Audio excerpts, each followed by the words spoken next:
दोस्तों, स्वागत है आपका प्रीलिम्स विद हिमांशु में।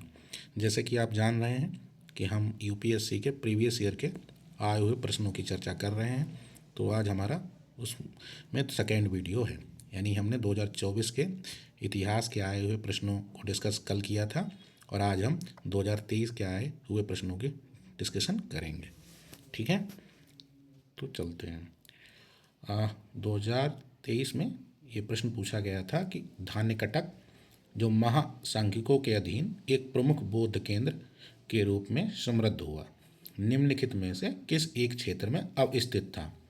तो जैसे ऑप्शन 4 है, आंध्र, गांधार, कलिंग और मगध। तो आंध्र कहाँ है? वर्तमान आंध्र प्रदेश मान सकते क्या है ही। फिर ऑप्शन बी गांधार, गांधार वर्तमान अफगानिस्तान, कलिंग, कलिंग वर्तमान उड़ीसा और मगध तो हम जान ही रहे हैं, मगध पड़ता है बिहार क्षेत्र में।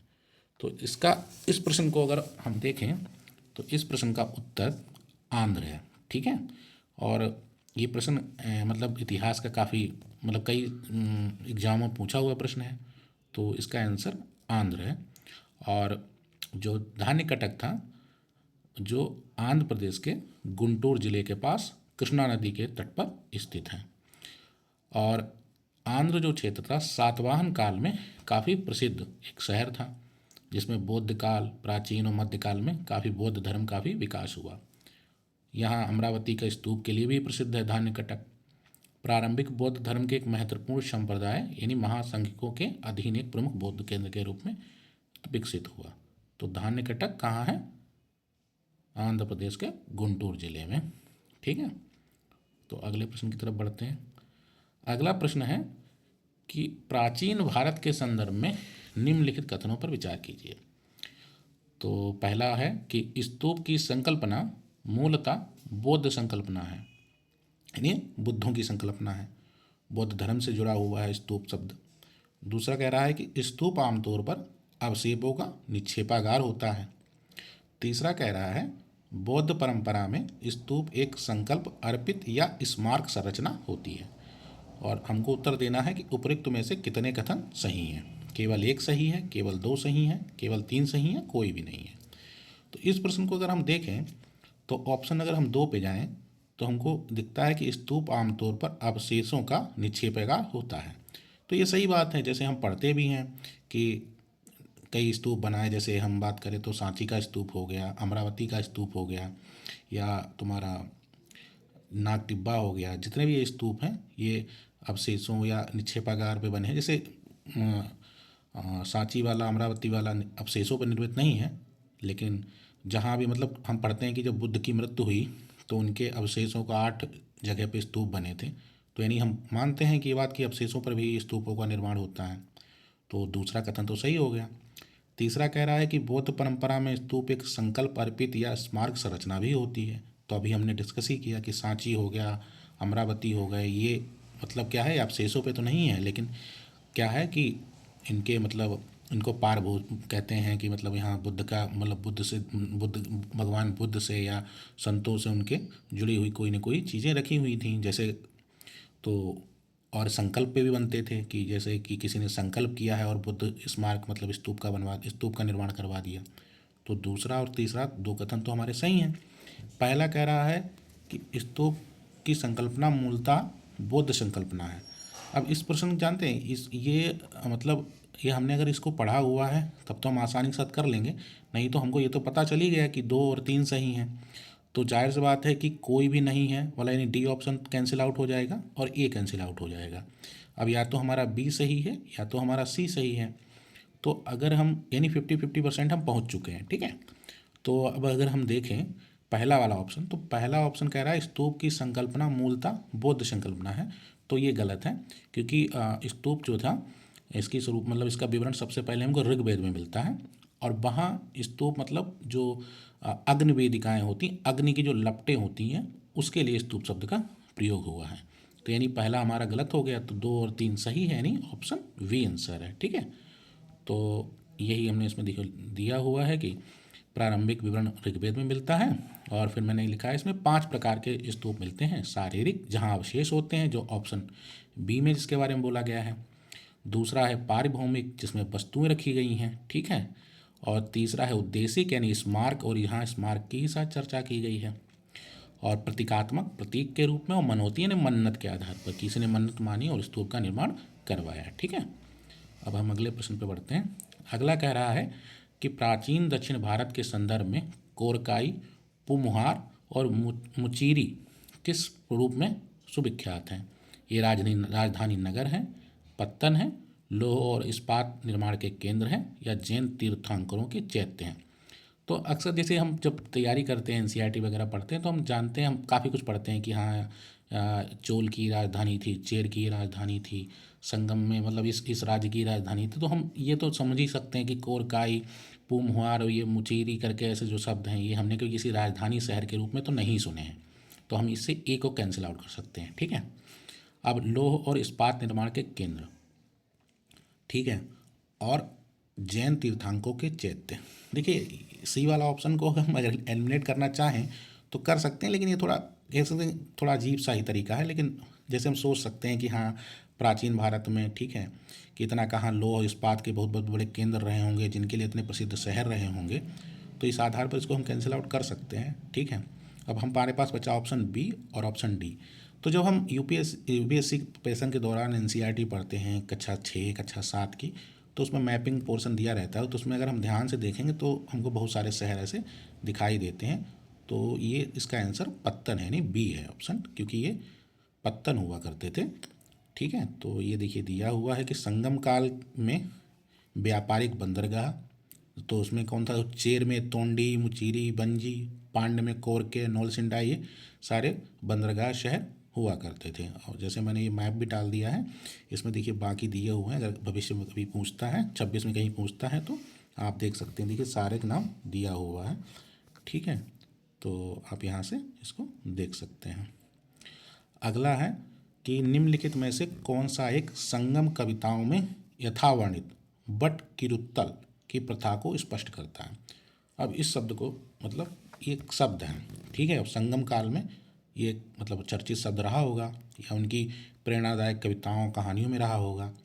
तो कह रहे हैं कि पहला ऑप्शन कि राजाओं द्वारा महिला अंगरक्षिकाओं को नियुक्ति करना, इसमें इसका विवरण होगा, या राज दरबारों में विद्वानों का धर्म का और दर्शन से जुड़े विषयों के विचार विमर्श करने हेतु एकत्र होना। तीसरा कह रहा है कि किशोरियों द्वारा कृषि क्षेत्र की निगरानी करना और चिड़ियों तथा पशुओं को भगाना। और चौथा है कि युद्ध में पराजित राजा का आमरण अनशन कर आनुष्ठानिक मृत्युवरण करना, यानी कोई राजा अगर पराजित हो जाता था तो वो अपने आप स्वयं मृत्यु का आवरण करता था, यानी मृत्यु मतलब एक तरीके से कह सकते हैं ना कि अपने आप को समाप्त कर लेता था, तो उसको बोलते थे बट की तुरत्तल, ठीक है। तो इसका आंसर डी ही है। और इसमें भी कोई एलिमिनेशन ट्रिक मुझे स्पष्ट दिखाई नहीं देती है, लेकिन अब कुछ हो तो बता नहीं सकता, लेकिन मुझे नहीं लग रहा है। तो ये ऐसे शब्द जैसे संगम, जैसे आप देखेंगे ना पीवाई की उठा के, तो आप देखेंगे इस तरीके से कोई ना कोई कभी न कभी कोई शब्द पूछा हुआ है, उसका मतलब पूछा हुआ है, ठीक है। तो इसका आंसर डी है। और देखिए यही है कि युद्ध में पराजित रामण आमरण अनुसरण के लिए है। कुछ ये शब्द जैसे एनसीईआरटी में दिए हुए हैं, तो आप वहाँ से देख सकते हैं, जैसे बल्लन बगई क्या है, ब्रह्मदेह क्या है, शालाबोगा क्या है, ठीक है। तो ये सारे शब्द इनके मतलब हैं, और जैसे जैसे आगे भी प्रश्न आएंगे तो हम डिस्कस करेंगे, ठीक है। तो अगला प्रश्न हमारा है कि निम्नलिखित साम्राज्यों पर विचार कीजिए, होयसाल, गढ़वाल, काकतीय और यादव। तो उपरोक्त में से कितने साम्राज्यों ने अपने राज अध 8वीं शताब्दी ईस्वी में स्थापित किए? नहीं पूछ रहा है कि इनमें से कितने राज्य हैं जिनकी स्थापना लगभग 8वीं शताब्दी में हुई है। तो इन प्रश्नों को जानते हो करने का तरीका क्या रहता है कि जब आप हिस्ट्री पढ़ते हैं तो हम लोगों को हायरार्की याद रखनी होगी, ठीक है। किस वंश की स्थापना कब हुई, किसने की, क्या टाइम पीरियड रहा, ठीक है। तो इतना तो हम कर ही सकते हैं, ठीक है। तो 8वीं शताब्दी की बात ही कर रहे हैं, तो 8वीं शताब्दी के टाइम पीरियड के समय इसमें से कोई भी वंश की मतलब स्थापना नहीं हुई थी, ठीक है। और तो इसका आंसर क्या हो जाएगा, डी हो जाएगा। तो ये देखो दिया हुआ है कि होयसाल थे वो 1026 से 1343 ईस्वी इनका हुआ, पड़ोसी इनके चोल और चालुक्य थे, संस्थापक इनका नृपकाम था, यानी साल जिसको कहते हैं, कल्याण के चालुक्य के सामंत थे, राजधानी इनकी दारसमुद्र या हैलेविड थी, ठीक है। ऐसे गढ़वाल 11वीं से 12वीं शताब्दी के थे, यादव तुम्हारे जो थे वो 12वीं से 13वीं शताब्दी के बीच थे, और काकतीय 12वीं शताब्दी, ठीक है, वारंगल राजधानी थी।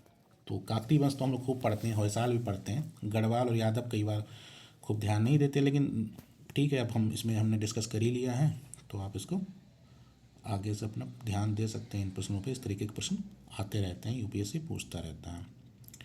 अगला प्रश्न है कि प्राचीन भारतीय इतिहास के संदर्भ में निम्नलिखित युग्मों पर विचार कीजिए। तो एक तरफ साहित्यिक कृति दी हुई है और दूसरी तरफ इसका रचनाकार दिया हुआ है, ठीक है। अब इस प्रश्न को अगर हम देखें तो हम किसको कैसे एलिमिनेट करने की कोशिश करते हैं, मतलब उत्तर के नज़दीक पहुंचने की कोशिश करते हैं।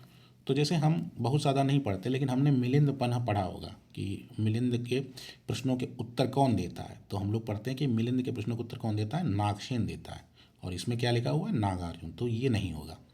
तो 3 काटें, 3 जैसे कटेगा ना, तो हमारा देखिए सभी 4 वाला कट गया, यानी डी खत्म। अब बचे 3 ऑप्शन। अब 3 में हमको याद हो या हमने पढ़ा हो, जैसे बिल्हड़ वाला, देवी चंद्र गुप्तम, ये पढ़े हो हमने, तो हम उत्तर तक पहुंच सकते हैं।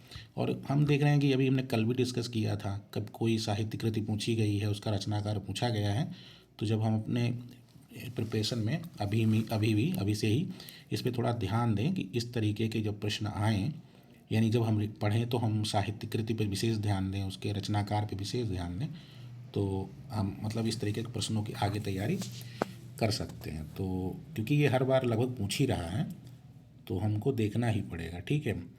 तो इसका आंसर बी है। और देखिए ये इसके जो हैं कि देवी चंद्र गुप्तम विशाख दत्त की है, और ये देखिए इसमें बिल्हड़ लिखा था, तो पहला गलत हो गया। फिर हमीर महाकाव्य नाय चंद्र सूरी की है, तो ये सही है। मिलिंद पने नागसेन की है, और नीति वाक्यमृत सोमदेव सूरी की है, ठीक है। तो ये इसका आंसर था। अगला प्रश्न है कि आत्मा केवल जंतु और पादप जीवन की संपदा नहीं है, बल्कि शिलाओं, प्रवाहित जलधाराओं और अन्य अनेक प्राकृतिक वस्तुओं की भी है, जिन्हें अन्य धार्मिक संप्रदाय जीवित नहीं मानते। उपर्युक्त कथन प्राचीन भारत के निम्नलिखित में से किस एक धार्मिक संप्रदाय के एक मूलभूत विश्वास को प्रतिबिंबित करता है। अब देखिए, जहाँ आत्मा आ जाए, जंतु आ जाए, पादप आ जाए, तो इसका आंसर जानते हैं, आराम से आप सोच सकते हैं जैन धर्म ही होगा, ठीक है। क्योंकि जैन धर्म ही ऐसा धर्म है जो मनसा वाचा कर्मणा, यानी किसी प्रकार की हिंसा, हर तरीके की हिंसा का विरोध करता है। मन से यानी हम किसी के बारे में गलत सोचते हैं, इनके अनुसार वो भी हिंसा है, ठीक है। मनसा भी, ठीक है, वाचा बोलने से भी, और कर्मणा कर्म करने से भी। तो यानी तीनों प्रकार की हिंसा, हर तरीके की हिंसा को इन्होंने मतलब हिंसा को इन्होंने गलत माना है, ठीक है। तो जाहिर सी बात है, यहाँ जंतु जीव आत्मा की बात हो रही है, तो इसका आंसर जैन धर्म ही है। और देखिए मैंने लिखा भी है कि मनसा वाचा कर्मणा तीनों प्रकार की हिंसा का विरोध करते हैं, ठीक है। और महावीर स्वामी जो थे, इनका और जो इनके मतलब अनुयायी थे, आ, आ, इनके जो दामाद भी थे, उनके बीच इसी बात को लेके विवाद भी था कि मनसा हिंसा को कैसे मतलब रोका जा सकता है, मन तो किसी के लिए खराब हो सकता है। तो इसका आंसर जैन धर्म बी है, ठीक है। अगले प्रश्न पे चलते हैं हम। अगला प्रश्न है कि विजयनगर साम्राज्य के इनमें से किस एक शासक ने तुंगभद्रा नदी पर एक विशाल बांध निर्मित किया और नदी से राजधानी नगर तक कई किलोमीटर लंबी एक नहर या कुल्या, ठीक है, का निर्माण किया। तो इसमें देखिए मल्लिकार्जुन है, पहला आंसर, पहला ऑप्शन देवराय प्रथम है, दूसरा मल्लिकार्जुन, तीसरा वीर विजय, और चौथा है वीरूपच। तो देखिए इसका आंसर देवराय प्रथम है, क्योंकि देवराय प्रथम जैसे कि जैसे विजयनगर में सबसे अगर प्रसिद्ध और सबसे महान शासक बोला गया है तो कृष्णदेव को बोला गया, कृष्णदेव राय को। उसके बाद देवराय प्रथम काफ़ी मतलब चर्चित और महान था, जिसने नहरों का निर्माण, कुलियाओं का निर्माण किया था। तो इसका आंसर देवराय प्रथम ही है। और इसके डिस्क्रिप्शन में देखे है कि देवराय प्रथम जो उसका शासनकाल 1406 से 1422 ईस्वी के बीच था, और तुंगभद्रा पर इसने बांध का निर्माण कराया था, और हैदरा नदी पर भी बांध बनवाया था। इसके समय में निकोलस कोंटी नाम एक इटली जो यात्री था, वो भी आया था देवराय प्रथम के समय में। तो इसका आंसर देवराय प्रथम है, ठीक है। आगे चलते हैं। असल में जो 23 का पेपर है उसमें ऐसे हिस्ट्री के प्रश्न है जिसमें काफ़ी लॉजिक और ट्रिक्स बहुत अच्छे से काम कर नहीं रही हैं, ठीक है। लेकिन ठीक है, हम कोशिश करेंगे, जैसे जैसे ऐसा कोई प्रश्न दिखेगा जिसमें ट्रिक्स लग सकती है तो हम उसको ज़रूर बताएंगे। लेकिन बाकी ज़रूरी नहीं हर बार ट्रिक्स लगे, कुछ पेपर्स ऐसे होते हैं कि हमारा नॉलेज काम आता है तो उस आधार पर भी, लेकिन हम जहाँ ट्रिक्स होगी वहाँ ट्रिक्स बताएंगे। बाकी डिस्कस तो कम से कम हम कर ही रहे हैं, प्रश्न तो आपकी आंखों के सामने से गुजर ही रहा है, ठीक है। अगला है कि मध्यकालीन गुजरात के इनमें से किस एक शासक ने दीव को पुर्तगालियों को सुपुर्द कर दिया, ठीक है। तो दीव तो हम जान ही रहे हैं कहाँ पड़ता है, वर्तमान में गुजरात पास केंद्र शासित प्रदेश आता है, ये अब वर्तमान में है। तो इसको किसने, मतलब किसने इसको पुर्तगालियों को सुपुर्द कर दिया, तो इसका आंसर क्या है, इसका आंसर है बहादुर शाह, ठीक है। तो बहादुर शाह ने इसको पुर्तगालियों को सुपुर्द कर दिया था। तो बहादुर शाह 1526 से 1537 ईस्वी के बीच था। मालवा विजय इसने किया, मतलब मालवा पे इसने विजय की थी, पुर्तगालियों की से संधि की थी और द्वीप उनको दे दिया था। इसको समुद्र में डुबो कर मार दिया, यानी पुर्तगालियों ने इसको समुद्र में डुबो कर मार दिया था। एक्चुअली कहानी ये थी कि इसको एक जहाज़ से दूसरे जहाज़ पे, पुर्तगालियों के जहाज़ पे जाना था, तो किसी कैसे भी पुर्तगालियों ने इसको पानी में डुबो दिया, इसको तैरना आता नहीं था तो ये पानी में डूब के मर गया था। दूसरा एक ऑप्शन ए है अहमद शाह। तो अहमद शाह वही शासक है जिसने अहमदाबाद शहर की स्थापना की, जो वर्तमान में गुजरात का एक शहर है, इसी ने इसकी स्थापना की थी। और महमूद बेगड़ा काफ़ी एक प्रसिद्ध शासक है और इसने पुर्तगालियों को पराजित किया था चौल के युद्ध में, ठीक है। तो ये कई बार पूछ लेते हैं। अगला प्रश्न है कि निम्नलिखित में से किस एक एक्ट द्वारा बंगाल के गवर्नर जनरल को भारत के गवर्नर जनरल के रूप में अभिहित किया गया था। तो रेगुलेटिंग एक्ट है, पीट्स इंडिया एक्ट है, 1794 का चार्टर्ड एक्ट है और 1833 का चार्टर्ड एक्ट है। तो बंगाल के गवर्नर को भारत का गवर्नर बना देने का मतलब ये हो गया कि सारी शक्तियाँ भारत के गवर्नर के अंतर्गत आ गई। तो ऐसी शक्ति सबसे ज़्यादा, मतलब जिसमें कहते हैं ना पूरा व्यापारिक ईस्ट इंडिया कंपनी के अधिकार कम हो गए, तो ऐसा 1833 के चार्टर एक्ट के साथ हुआ था, ठीक है, उसी में ऐसा हुआ था। तो जाहिर सी बात है इसका उत्तर 1833 है, ठीक है। तो देखिए है 1833 का चार्टर एक्ट कंपनी के व्यापारिक एकाधिकार को पूर्णतः समाप्त कर देता है। यानी 1813 में क्या हुआ था कि व्यापारिक अधिकार कम हो गए थे, लेकिन क्या हुआ था चीन के साथ और भारत के साथ, चीन और चाय के साथ चाय का व्यापार ये कर सकते थे, मतलब चाय का व्यापार पे एकाधिकार इनको पूर्ण था प्लस चीन के साथ, लेकिन 1833 में उसको भी समाप्त कर दिया गया था, ठीक है। और भारतीय शासन का केंद्रीकरण के परिणाम स्वरूप बंगाल का गवर्नर जनरल अब भारत का गवर्नर जनरल बन गया। और पहला भारत का गवर्नर जनरल कौन था, लॉर्ड विलियम बेंटिक था, ठीक है। गवर्नर की कार्यकारिणी की संख्या पुनः 4 हो गई थी, यानी पहले बीच में 3 हुई, पहले 4 थी, फिर 3 हुई, फिर 4 हो गई, तो 4 कब हुई दोबारा, 33 में। और कौन सदस्य जोड़ा गया, विधि सदस्य जोड़ा गया, और वो कौन सदस्य था, मेकाले था, लॉर्ड मेकाले, ठीक है। अगला है कि भारतीय इतिहास के संदर्भ में अलेक्जेंडर री, एच लॉन्गहर्स्ट, रॉबर्ट स्वैल, जेम्स वार्गेस और वाल्टर इलियट किस गतिविधि से जुड़े हैं। तो ये प्रश्न थोड़ा ना अजीब सा है, टफ भी है। हम इस तरीके के प्रश्न अगर आ रहे हैं तो ठीक है, कोई नाम ऐसा मिल जाए, नहीं तो मैं तो कहता हूँ ऐसे प्रश्नों को आप स्किप कर दें, एलिमिनेट ही, मतलब छोड़ ही दें, एग्ज़ाम हल ना करें तो ये ज़्यादा सही रहेगा। एक तो इस तरीके के प्रश्नों को या तो, मतलब मैं तो कहूँगा छोड़ देना ही ज़्यादा उचित रहेगा। और इसका आंसर ये है पुरातात्विक उत्खनन, यानी ये पुरातात्विक उत्खनन करता थे, तो इसका आंसर ये है। मैं देखिए इसको मैंने इसका लिखा नहीं था तो मैं आपको टिक मार के बता देता हूँ। तो इसका आंसर ये है, ठीक है, यही आंसर है इसका। चलिए आगे बढ़ते हैं, एक सेकेंड।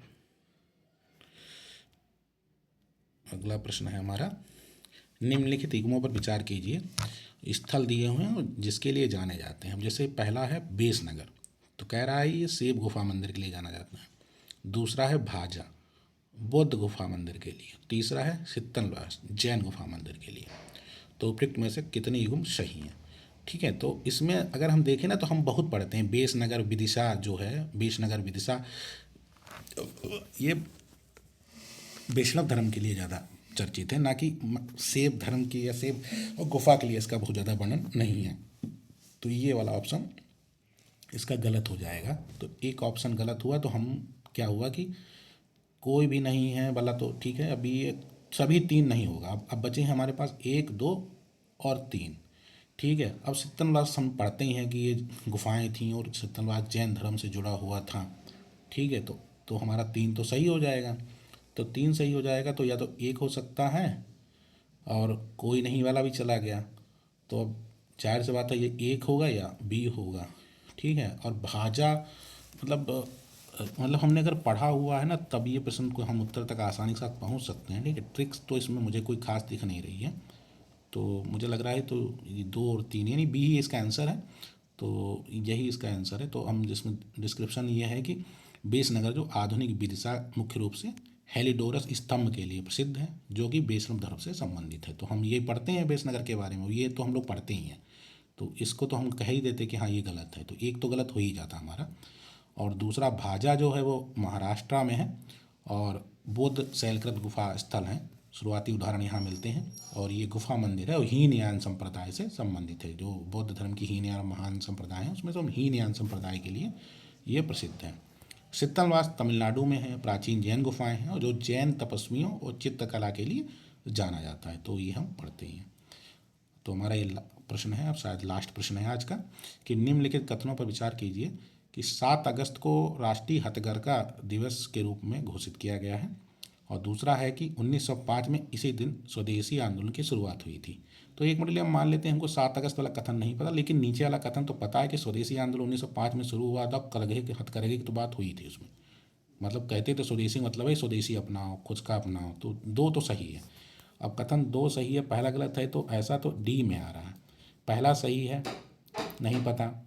ठीक है, एक 2 गलत है, तो 2 गलत तो हो ही नहीं सकता क्योंकि हमने दूसरा सही मान ही लिया है। तो हमारा सी कट कैंसिल आउट हो गया, तो सी तो नहीं होगा। ठीक है, अब कह रहा है 1 और 2 दोनों सही हैं, दोनों कथन की व्याख्या करते हैं, कथन 1 सही नहीं है, मतलब ये हमको नहीं पता है। ठीक है, तो ये 7 अगस्त को राष्ट्रीय हथकरघा दिवस के रूप में घोषित किया गया, ये करंट अफेयर भी है। ठीक है, तो अगर हमको करंट अफेयर हम पढ़ेंगे ही, तो करंट अफेयर पढ़ेंगे तो जाहिर सी बात है सही हो जाएगा। 7 अगस्त 2015 से राष्ट्रीय हथकरघा दिवस मना घोषित किया गया। ठीक है, चेन्नई से इसकी शुरुआत हुई थी और ये स्वदेशी आंदोलन 1905 में शुरू हुआ था, तो हम पढ़ते ही हैं। ठीक है, स्वदेशी मूवमेंट में हम लोग पढ़ते ही हैं। तो ये तो सही है, तो इसका कथन 1 सही है, मतलब कथन 1 भी सही है, 2 भी सही है और इसकी व्याख्या भी करता है। तो 7 अगस्त 1905 को स्वदेशी आंदोलन की घोषणा हुई थी और बहिष्कार का प्रस्ताव भी पारित किया गया था। और स्वदेशी आंदोलन का स्मरण करते हुए 2015 में 7 अगस्त को राष्ट्रीय हथकरघा दिवस की शुरुआत हुई थी चेन्नई से। तो मित्रों इतना ही था आज तो।